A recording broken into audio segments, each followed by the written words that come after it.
Hi, I'm Cathy Wurzer. I'm a journalist and founder of the End in Mind Project.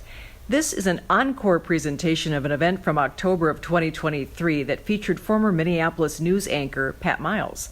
Pat's written an excellent book, When All Is Said and Done, Practical Advice for Living and Dying Well. She was kind to make time to talk with me and nearly 600 people at Bethel Lutheran Church in Minneapolis about the circumstances surrounding the death of her husband, Bucky Zimmerman, and how her life took several difficult turns after his passing. Here's our conversation. I mean, I hate to make you relive this, truly I do. But for folks who didn't know Bucky, how would you describe him and your life together? Well, he was an amazing guy. He was energetic. He was one of those people that would get up in the morning and say, "So what are we doing tomorrow?" He'd already gotten through the day. Well, he was on to the next day. So he was extremely energetic. He was extremely fun-loving. He was extremely athletic, in very good health. He was a very successful attorney, built his own firm, his own business. And he was a spiritual guy, too. So he had it all. And I always say he would love the fact that I talk about him at these events, because there were two things Bucky loved. He loved to have his picture taken.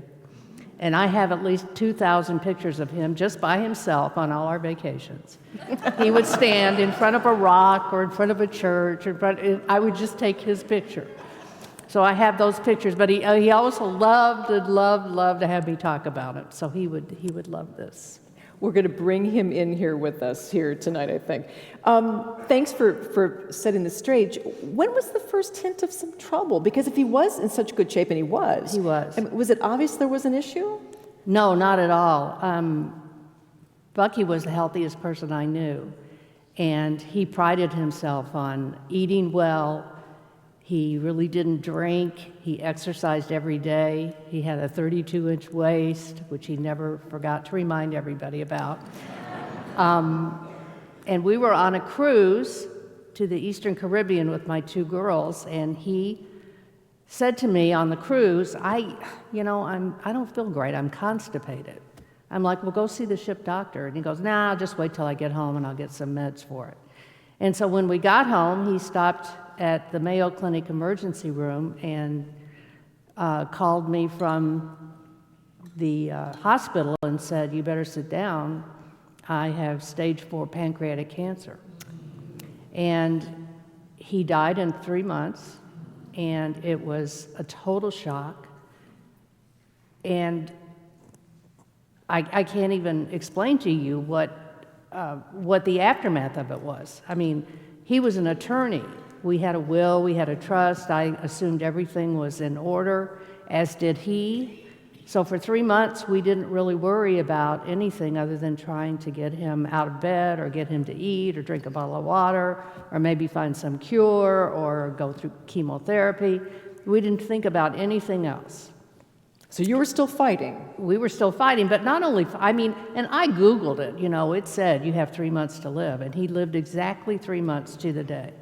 But we just kind of pretended like this wasn't happening to us. I mean, we always assumed I would go first.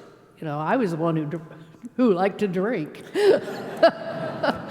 And so it was just we all have these fantasies we live with about our lives, right? And I think as baby boomers, and I say this, I think we all believe we're going to live to 104 and die in our sleep next to the person we love. Well, good luck with that. And I hope that happens, but the odds of it are not great. But even with this diagnosis, and even with this serious illness, we did not deal with what that meant. We did not talk about it. For me, I didn't want to bring anything up where he would think I was giving up on him. And for him, he didn't want to bring it up for fear that he would scare me to death. So we didn't talk about it. We did not have those important conversations. And as I say in my book, if you wait until somebody is seriously ill before you have these important conversations, then you have waited too long. And if you wait too long and you don't have those important conversations, you're going to find yourself with a lot of problems. And that's where I ended up with a lot of problems. Did you do any planning prior? Were there We had a any- will and we had Okay. a trust, Okay. but I didn't really pay any attention in those meetings. I didn't pay any attention to any of those issues that I believed, was the one who would handle, because he was the attorney, right? And I'd sit in the meetings with financial planners or bankers or attorneys and go, how much longer? I've got important things to be doing. I've got shopping, I've got golf, I've got friends to meet. And boy, I wish I had a do-over in all those meetings. In fact, one of the estate attorneys who I interview in my book says, when I see a woman like that in these meetings, I stop. And I say, we're going to start over until you get it. And we're not going to leave this meeting until you understand. And boy, I wish I'd had her as my estate attorney back then. So I thought everything was in order, and honestly, Bucky thought everything was in order too. But as it turned out, nothing was in order. After he died, I didn't know any of his account numbers. I didn't have any of his passwords. I didn't know the code to get into his cell phone. I didn't know anything about his investments. He had assured me that when he died, I would receive his retirement from his law firm. So he thought everything was taken care of. And I'm glad he died believing that, but nothing was taken care of. And so at the end of a year of fighting all these battles, which were really unnecessary and expensive and emotionally devastating, especially when you're grieving somebody, I got so angry. I got up one morning and I just said, you know what? I got to let people know about this. This is really unnecessary to go through this, and especially when you're in such a horrible state of mind and such an emotional state, because losing someone it changes your whole world. It's a state that you can't possibly explain to other people who haven't gone through it, and you're not in any shape to deal with other issues and other problems, but you have to. And if you're dealing with all of these things and you got half your brain working, if that much, you're going to make a lot of mistakes, and you're going to end up with a lot of problems. So I thought, I got to do something. I've got to do something to let people know that this is not the way it has to be. And that's why I wrote the book. Is an excellent book. So Bucky thought things were going to be fine, right? And you were still, as you say in the book, in a certain level of denial as to what was going on. You brought your friend Nancy in, and she's wonderful. And in the book you say, when Bucky's illness advanced to end stage, I arranged for hospice care and my friend Nancy to come stay with me. Because her husband had also died of cancer, she knew the signs that Bucky's death was imminent. She was also aware that our affairs were not in order. At her urging, I called the notary to the house so Bucky could execute changes to his will. He died the day after he signed those papers. Mm-hmm. I know. So it was that unclear. It was that unclear. And God bless Bucky. He was in a hospital bed by this point and could barely speak. And when the notary came up to the bedroom, Bucky opened his eyes and he said, "My name is Charles Zimmerman and I am in sound mind."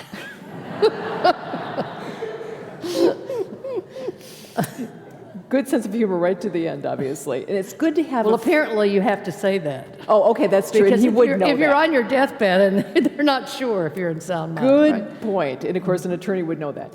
But it's good to have a friend. It's good to have somebody like a Nancy in your life who can help you almost be like the Sherpa. Because as you say, there's all these things that are happening emotionally for you. Yes. And I got mad at her, too. I got extremely angry with her. And I was going to send her home because I didn't want anyone talking about death and dying around me. And that's the culture we live in. We don't want to talk about death and dying. Nobody wants to deal with it. Well, it's not exactly a cocktail party conversation. Right. Right. But, the more and I believe the reason why we don't want to talk about death and dying, because we all know, guess what, 100% of us are going to die, right? So we know what's coming. But I think the reason we don't want to talk about it is because we're afraid of it. And I was terrified of dying. I mean, Bucky was terrified of dying. But the more I learned about it, and the more I talked about death and dying, the more I faced that fear, the more it dissipated. The more I began to think, it's like one of the death doulas in my book, who's here tonight, by the way, and we'll introduce her. She explained to me, Pat, those are the two sacred bookends of life. There's birth and there's death. And we love birth over here. We plan and we prepare for it. We buy the diapers and the food. But over here, there's death, and most of us don't want to think about it, don't want to plan for it, don't want to deal with it. And there were so many things that were not said, that conversations that Bucky and I didn't have, that I so regret today. Because my daughter, who came to visit, pulled me aside and said, Mom, have you considered a death doula? Now, how many of you know what a death doula is? Oh, So quite a few. not bad. Well, I had never heard of a death doula. And I'm like, a what? She goes, have you considered a death doula? And I'm like, this is millennial mumbo jumbo going on here. I'm like, we're not talking about a death doula. And then after Bucky died, I asked my daughter, I said, would you write me a letter and explain to me why you suggested a death doula? Because by that time, for my book, I had interviewed people who used death doulas. I had interviewed death doulas. And she said, Mom, when I saw you two and I realized you were fighting a war you were not going to win, I thought maybe it would be great and helpful to you to have somebody help you with acceptance, help you come to terms with what was going on, and help facilitate conversations that you're having trouble having with each other because neither one of you wants to start that conversation. And so this is somebody who could come in and help you with those conversations, help you, deal with death and what's happening and maybe have you write letters to each other. I mean, I still have Bucky's ashes and I don't know what to do with them because we never talked about it. We never talked about, well, what would you like? Or I don't even know if he wanted to be cremated. So, Do you regret that? yeah, I absolutely regret it. And there were so many things that you don't want to have regrets. I mean, this is one thing you don't want to do, and you don't want to feel guilty after someone dies. And you don't have to if you just deal with it. One of the things Bucky always used to say to my kids when they had issues, he would always say, do something hard. And what I say to everybody that I talk to, I go, do something hard. This is hard, but do it because it will pay back in so many ways. And if you love your family, and if you want them to be at peace and just be able to grieve and mourn and have some peace at the end of the day, do something hard and deal with these issues while times are good and days are happy. Say, because you were clearly focused on trying to keep Bucky alive, right? There was all these things. Caregiving is a very hard thing to do. We know that. And he passed on, and there was this mess that you had to deal with. I'm assuming then you had a delayed opportunity to grieve. Absolutely. I didn't have time to grieve. I spent the first year after his death dealing with all the problems. I was on the internet searching for account numbers. I was on the phone trying to get information. I was dealing with attorneys. I was dealing with his law firm. I was dealing with bankers and financial people. So I spent the first year doing all of that. And then I spent the second year writing this book. Actually, it took almost 2 years to write this book. And I was lucky because, my book is filled with stories of other people and what they encountered and how they dealt with it, and then experts who, give you advice on these things. But I was lucky because it was COVID, And of course, everybody answered their phone because they were home. And I was like, gave them something to do to talk to me. Well, you're Pat Miles, too. I would answer the phone No, if but Pat I Miles called was people calling all me. over the country. I was on the internet looking for stories of people, and I was watching TED Talks, and, I found people all over the place. So it wasn't because I was known as Pat Miles in Minneapolis. It was because people didn't have anything else to do. But were you surprised at just the incredible thicket? I don't know what you want to call it, even this quicksand that you got yourself into, legally and financially. Oh yeah. I mean, how Yeah. often does something like this happen to people? Yeah, and I say in my book, I don't know if it was ignorance or arrogance, but I was like, how could this happen to me? And I did. I mean, when I say dying is a big business, it's a big business. And people who are in that business are in it to make money. So don't kid yourselves about that. I mean, I had an attorney who was basically stealing from me. He was billing me for conversations he didn't have and emails he didn't write. And the only reason I found out is because I'm a reporter, right? So I started investigating. I would look at these bills and go, are you kidding me? And then I'd start calling the people he supposedly talked to. And I said, did you talk to this guy and how long? And, I'd get responses back, no, I don't even know who that is. So trust me, it happens. And when most widows, it's the first time they're dealing with people like this. And so they don't question the bill. They don't question the charge. They just want it to be over.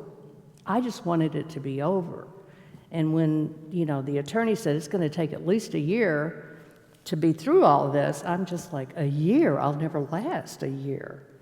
So, yeah. Wow. Wow.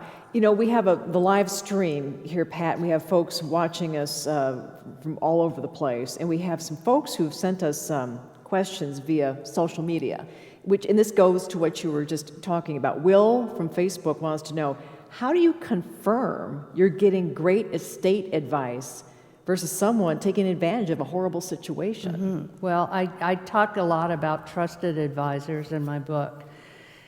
So I didn't have trusted advisors to start out with. And what I learned from the experts I talked to, if you don't have a trusted advisor, a person who knows you and who you know, a person who cares about you and what happens to you, then you need to start by talking to your friends who have somebody they like, who have somebody they used, how many years, how many years have they used that person, and what kind of results have they had from that person. Start that way. And then, check how many clients, how many cases in this field have they dealt with. Do your homework, do your research. And then get to know these people and get to know them before you need them. Get to know them before you need them. Don't wait to get a financial planner until you need a financial planner. Don't wait to get an estate attorney until you need an estate attorney. Get an estate attorney and pay for a good one, because it will come back in spades for you at the end of the day. Bucky had an estate attorney, but it was Bucky's estate attorney. And once Bucky was gone, that estate attorney didn't care about my affairs. I called this guy and said, hey, why was there no right of survivorship on our house? Well, I don't know. That's not my problem now. Well, it's my problem now. But he wasn't my estate attorney. So make sure, and even if you're a couple dealing with an attorney, make sure you both have relationships there, that attorney is working for both of you in tandem. So those trusted advisors are really important. And, the two guys are here tonight from Merrill Lynch became my trusted advisors at Merrill Lynch. I didn't have them before, but I have them now. To that end, when you find a trusted advisor, you start going through the process. I'm presuming because you did not have that in place, I'm betting the probate probably was incredibly expensive. Everything's expensive. And you were probably Yeah. just spending money you probably didn't even really have, if you think about it. Everything's expensive, and it's terrifying. It's absolutely terrifying. You know, it's... Wow. So you find a trusted advisor, as you did.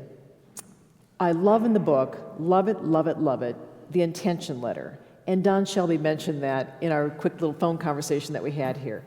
I don't know who gave you that idea, but when you are in the midst of your planning, in the book you mentioned that you should have a letter that just spells out what you want to have happen. Can you talk about that? Well, Andrew from Merrill Lynch is the one who's in my book, and he is the one who talked to me about the intention letter. And so to give you a very simple example of what an intention letter can be, and this came from Andrew, a lot of people in Minnesota have a cabin up north, right?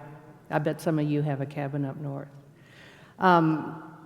So let's say that your 2 kids inherit that cabin after you pass away. And Johnny wants to sell it and Mary wants to keep it. And now there's a big fight going on. What are you going to do with the cabin? Well, if you, in your intention letter, say, if there is a disagreement about what to do with the cabin, here is what I would like you to do to solve that issue. And I have a friend who has 2 boys, and he has a cabin up north. And he's written in his intention letter, listen, if Ed wants to sell it, fine. He can sell it for X amount of money to his brother Tom. But Ed can never use the cabin again. A little And harsh. that's the way he's going to solve that problem. A little harsh, but okay. But I mean, it does make his intention clear. It makes his intention extremely clear. And I'm assuming that if you want to give Aunt Sophie's brooch to one daughter, Yeah, I you should have explain a why. girlfriend in Scottsdale, and she hasn't spoken to her sister in 20 years because she believes that her sister took a bracelet that she is sure her mother would have wanted her to have. Now, if Mom had written in her intention letter, here's what I want to have happen to that bracelet, there would be no disagreement, and these sisters might still be speaking to each other today. But it can be something as stupid as Grandma's pie plate that families will fight over. They will go to court and spend thousands of dollars litigating, and it doesn't have to be if you just state what your intentions are. And it's not a legally binding document, but it certainly tells your loved ones how you would like things to be resolved so that they don't have to fight about it. It's real simple, isn't it? I mean, why didn't we think of this? I know. I love the idea of the intention letter. Well done. Thank you, Andrew. Well done, Andrew. Andrew, Thank you. stand up and take a bow. Come on. Come on. That's a great idea. I do like it a lot. And to that end, when you talk about family strife, you know, there are a lot of blended families out there. A lot of blended families. And there can be a lot of misunderstandings. And there are. Yes. Oh, Did you yeah. have that happen or Oh, not? well, I didn't have that happen to Okay. me, but everybody in my book who did have a blended, I will tell you this, I don't think there's one person I talked to who didn't run into some problem, some crisis, some situation. Blended families can be especially difficult because if Dad, and there's a chapter in the book called Dad Never Told Us. If Dad never explains to those kids what he intends to do after he passes away, what he intends to leave his wife, who is not their birth mother, or the dad, who is not their birth father, if they don't leave or talk to their kids about what they intend to do, 9 times out of 10, those kids are going to go, well, that stepmother influenced him. That stepmother forced him to do this. He would never have done these things if he had been well and hadn't been sick. Well, Dad a lot of times doesn't want to have that conversation because he doesn't want any conflict with children. And especially if you're sick and dying, you don't want to have any conflicts. You don't want to have any confrontations. So they just don't tell their kids. They don't have those conversations. So again, have these discussions when you are healthy and days are happy and times are good.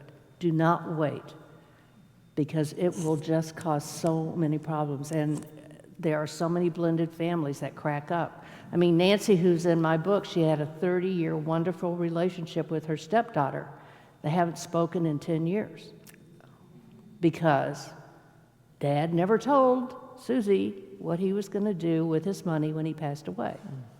As it turned out, there wasn't any money, but Susie didn't even believe that. She believed, oh, her stepmother's lying to her. There had to be money. So it's just communication and understanding and having difficult conversations.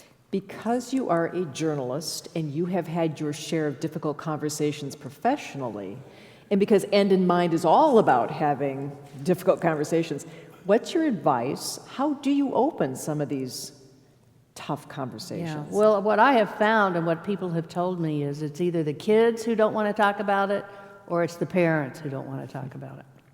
And they come to me and ask me at these talks, well, how do I do this? How do I facilitate these talks? Maybe you have to bring in a third party to help you. Maybe you set a time, a place, and a date to have that conversation over that meal, or maybe you go on a vacation. There are ways to do it. Maybe you give my book to those kids. There you go. Although we did a public event before COVID in Laverne, Minnesota. Don't ask why we were in Laverne, but we were in Laverne, and the lady got up and she said, I do it at Christmas. No gifts are distributed at all unless we have the talk. And I said, okay. Again, a little harsh at Christmas, but okay. If it works for you. Yeah, well, whatever it takes. Right? Whatever it takes, absolutely. Lucy on Facebook wants to know, good question, when bad news about a terminal diagnosis comes from out of the blue, what is the first thing you should do? Oh, that's a good question. I know. I wouldn't have written this book if I'd had the answer to that. That's true, that's true. Maybe we ask Jane. But by the way, we should say, is it okay if we introduce Jane? Are you okay if you just get up and say hi to folks? Jane Whitlock is with us. She is an end-of-life doula. She is in Pat's book, and she's on the End of Mind Board of Directors. What would you do? What would be the first thing you do? This is for you yourself who found out that you have a serious illness, or your loved one found out. This would be if you're like, so in Pat's case, Bucky says, you got to sit down, I've got bad news. I have stage 4 pancreatic cancer. What's the first thing you should do? Well, I mean, you're in shock. So You're in shock. doing phase of anything. I'm sure no one can hear me. Would you like to just go up to the podium? Are you comfortable with that? I know, Jane. I know. Give her some encouragement. Come on. Thank you, Jane. Hello, you can see I have my special talking outfit on. Raise the mic just a little bit there. Yeah. Raise it up. There you Okay, go. great. You know, you're in shock. Everybody's in shock. When my husband told me he had stage 4 cancer, we just sat together and cried and cried and cried and couldn't believe it. So don't expect too much from yourself when you first hear it, because you will be literally unable. It's trauma, lasts a long time. I think, having the conversations, you just have to say, this is going to be uncomfortable for me, it's uncomfortable for you, but ultimately I believe on the other side of this conversation, we will all have greater peace, understanding. The thing as a death doula, I think most people miss is that death is this opportunity to develop and change and transform yourself that we miss because we are so afraid to talk about it. As an example, Rob was worried and anxious his whole life. I mean, the man would wake me up in the night worrying about ridiculous things. The month before he died, he had a smile on his face that he never had for his whole life long, because he allowed himself to be like, this is the end of my life. What do I want to lean into here?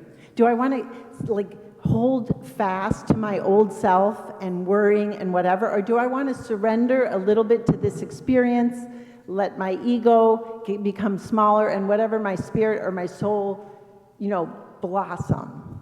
And he did that, and he had this smile. I look at pictures, and I see this smile on his face that he never had the rest of his life.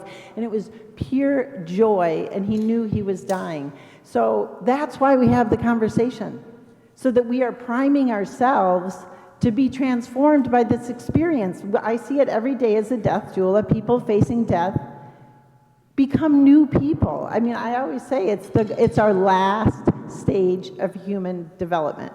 So don't miss it because you're scared, or you don't want to offend someone, or you don't know exactly what the right thing. There's no right thing to say. Just speak from your heart. Don't leave anything on the table. Apologize if you upset someone, and just keep bringing it back to the focus, which is, like, we love each other, and we probably have hurt each other in this lifetime, and we need to repair that, and we need to send each other off on this, like, raft of love. And I think it's available. I have seen incredible families come together, and they've been not talking for 30 years, and I think, why did we waste this 30 years?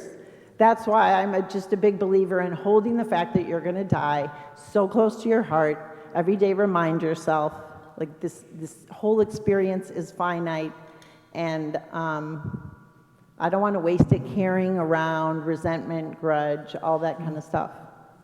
Yeah, That was beautiful. now you know. Thank you, Jane. Thank you, thank you. So that's one of the reasons I wrote this book, is because I needed that information and I didn't have it. And I missed all of that. And you don't have to. Wow. I mean, I love the raft of love, by the way. That was beautiful. I'm wondering about folks maybe watching. Janelle from Instagram also wants to know this too, and I think it's a great question. If you're a single person, Janelle is a single woman, long divorced, no kids. I'm at a complete loss, she says, as to how to plan for my later years, much less the end of my life. And by the way, why should I care about any of this? I'm a single woman, no kids.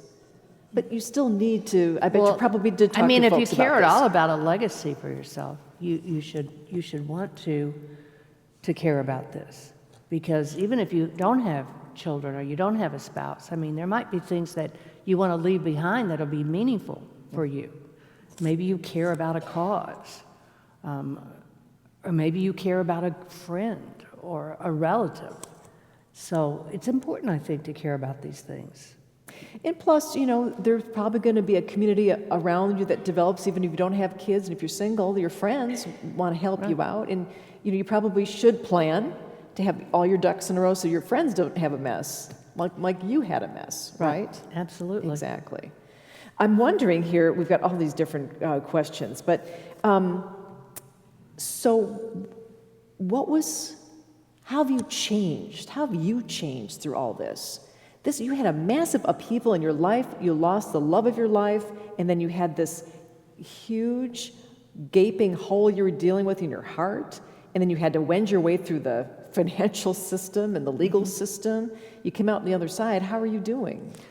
Well, I started preparing, so that my kids wouldn't be left with a mess, and that I would leave behind for them the ability just to grieve and not to have to worry about all kinds of stupid legal issues or account numbers or who to call. And one of the things that I think you learn when you start to really deal, the more you learn about death, the more you learn about life. And like Cathy's, I think, saying, the more you learn about death, the more you realize what kind of life you want to lead. And if we're just nonchalant about every day, we just believe we're going to wake up, the sun's going to rise, and we're going to be okay. We don't think about there might be a day when you don't come home. And if you don't ever think about that day, then you don't plan for that day, and you don't think about what that's going to mean. So I've changed in that way. I have an intention letter. Good. I have my account numbers written down. I have my binder. I have all of that I've organized and planned for. And again, I think I don't feel about dying and death the way I did before Bucky died. I feel like hey, we need to talk about this. We live in a culture that doesn't want to talk about this.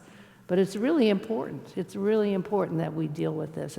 As important as we deal with, like I said, planning a wedding. Think about the amount of money you spend, the number of hours you put into making the guest list and the flowers and the dress and the venue. And I mean, if we took half that money and half that time and focused it on planning for the end of life, we'd be in such better shape. Most of us. I mean, some people say to me, "Oh, Pat, I've planned for everything. I've got it all done. I've got it all done." And then it's uncanny, but they'll read the book and they'll go, "Well, I didn't think of that." You know, it's really hard to think of all this stuff, but it's important. It's really important. So I've changed in that way. How am I doing? I miss Bucky every single day. I know that that's always going to be it. That's the thing about grief. You know, people say, "Oh, it gets better with time." Oh, it's going to it doesn't pass. And it's not going to go away. And as my friend Nancy said, you know, once I realized that Bill's going to be sitting over in that corner for the rest of my life, once I came to terms with that's not going anywhere. And I was able to, well, okay, I get it, you're going to be there, but you're not going to affect every single moment of my day. I'm still going to be able to function. So grief does change in that way. It just doesn't go away. But it does change, and you do figure out a way to live life and to, you know, to make the most of every day. So that's what I'm trying to do. Good for you.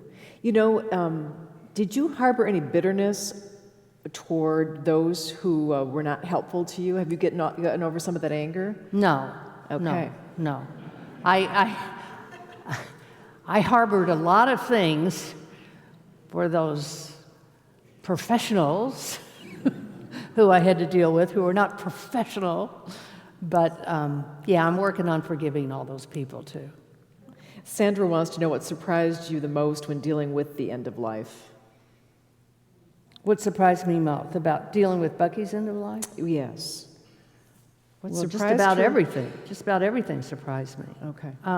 You know, I just never thought that was ever going to happen. I mean, if you had told me 5 years ago, "Pat, you're going to be a widow," I would have gone, "No, I'm not. I'm not going to be a widow." I hate that word, widow, by the way. You know, I Googled widow, and the root of the word means empty. Really, that's what the root of the word widow means. So we need to come up with a new word. But no, I mean, in a million years, I didn't see that coming. And so, but that's the thing. We don't, you know, we all have an expiration date. We just don't know what it is. And we don't get to choose the day we are born, and we don't get to choose the day we die. So we just have to prepare for the one thing we can prepare for, and that's that we are at one point going to die. So let's just deal with it. And I always like to say when I speak to folks, you know, you have the birth date and the death date, and there's that dash in the middle. It's the dash that's the most important. Right. Right. And to concentrate on how you're going to live until you don't anymore. Yeah. Yeah. I remember when we went in to see the oncologist, and Bucky was having the port put in to do chemotherapy. And the doctor said to him, "Well, how old are you, Bucky?" And he said, "Well, I'm 72. And the doctor said, he goes, "You know, the guy who was here before you was 42. So that puts it in perspective, doesn't it? Oh, it does. My gosh. You know, we have a couple little comments. I'm just going to say these are from, again, social media. Jane from Facebook says, "Longtime admirer. Does she realize in what high esteem she's held by several generations of Minnesotans?" So, yes, I I'm think not it's that true. old. It's true, though. Several generations. Oh my gosh. Several generations. That does make one feel old, doesn't it? It does. And Governor Arnie Carlson, "Do let Pat know that I deeply appreciate her professionalism as a journalist and her personal courage." Oh, I know. Oh, I That's appreciate true. that. Yeah. I was a big admirer of his. You do have a lot of courage to have written this book.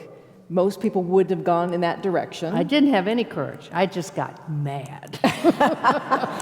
Well, anger is very powerful. It was a motivation, yeah. People always say, oh, I bet it was so cathartic writing this book. No, it was horrible. I had to call people who just lost somebody. I had to talk to them about their problems, their grief, their issues. It was horrible. But I was mad. I was really mad. I'm glad you put that power to good use. Ladies and gentlemen, before all is said and done, practical advice on living and dying well by the amazing Pat Miles. Thank you, Pat. You are amazing. Thank you.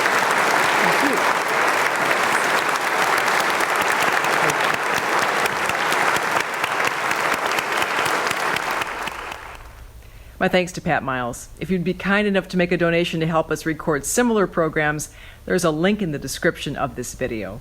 Remember to subscribe to our YouTube channel because there are some good things we're planning for the future. Until the next time, be well.